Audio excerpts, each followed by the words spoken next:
बातमीपत्राच्या सुरुवातीला धक्कादायक बातमी. मुंबईतून दिवसाला 4 ते 5 मुली बेपत्ता होत आहेत. महाराष्ट्रात मुली सुरक्षित नाहीये. 10 महिन्यात मुलींच्या अपहरणाचे 1187 गुन्हे हे दाखल करण्यात आले. त्यामुळे मुंबईमध्ये 4 ते 5 मुली दिवसाला बेपत्ता होत आहेत आणि हाच मुद्दा आज अधिवेशनातही गाजण्याची शक्यता आहे. गेल्या 10 महिन्यात मुलींच्या अपहरणाचे 1187 गुन्हे हे दाखल करण्यात आले.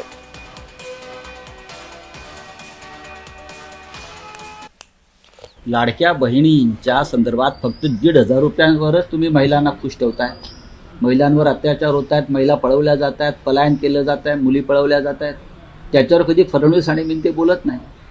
फक्त लाडकी बहीण आणि 1,500 रुपये हाच त्यांचा अजेंडा आहे. या विषयावर बोला. मुंबईतून मुली का गायब होत आहेत, कोणती टोळी इथे काम करते आहे, याच्यावर जरा फडणवीस तोंड उघडा.